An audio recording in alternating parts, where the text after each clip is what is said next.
I'm excited about the marathon. I mean, I think that just as an artist, you know, a project of this caliber, I mean, you gotta strike it as a marathon itself, and I still have the same energy I did at day one. So I mean, it's good. It's really good.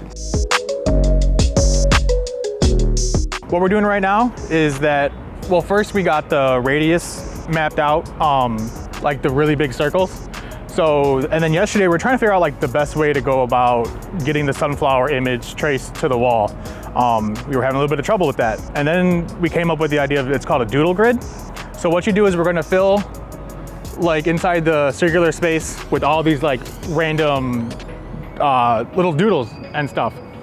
And then after that, we take a picture of it, like straight on, take our image that we wanna paint on the wall, like overlaid in Photoshop, drop the opacity so where it's just a line work, and then pretty much just like connect the dots. We'll print it off and have a copy of it, and then just see which line connects to what doodle. And it's kind of like really simple. It seems pretty crazy when you're just looking at it, but like once you get up there and start tracing, it all comes together really well. First they were talking about having a projector shot from across the river, and I work with projectors all the time, but never at like such a large scale. So I'm like, how do we really accomplish that? So it wasn't until yesterday that I think we really figured out how we're gonna get the image on the wall. Another thing too, I was thinking of trying to use projectors, like how do we use this equipment safely at night? I just don't think there was any way to do it safely. So yeah, the doodle grid I think is the best way to go about getting the image up there.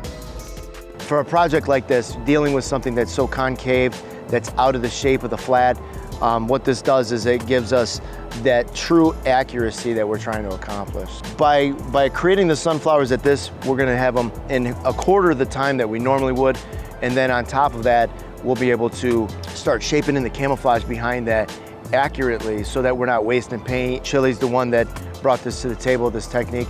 We sharpen our teeth with it on a flower that's on the ground so we're not up in the lift making mistakes. And as soon as we hit it right on the head, we tried it, and it's true, it's coming together really amazingly. So I couldn't be happier trying it.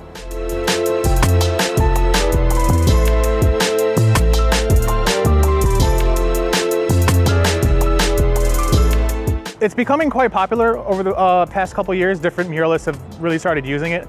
I just started using it for the first time, I think, like a month ago to try it out, and I was like, wow, this really works really well. Yeah, it's kind of new, but yeah, it's getting out there.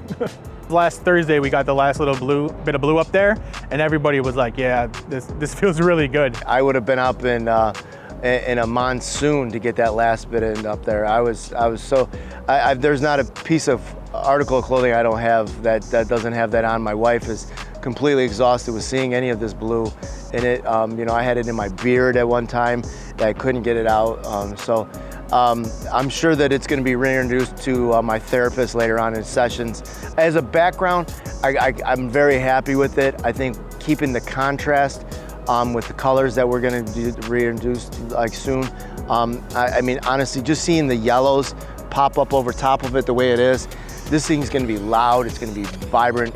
It's something that Toledo's going to be really proud of in a whole. And so I can eat a little bit of blue paint for the next month, and I'm probably getting out of my system still. But at the end of the day, it's well worth having it as a background. Taking shape on these images is truly priceless. We're working with Eric Henn. Henn is an amazing portrait artist at large scale. He's working with us hand in hand. I mean, the guy is truly a god when it comes down to these large scale things. I mentioned to him about this doodle gridding. You know, he was excited about seeing the process of it.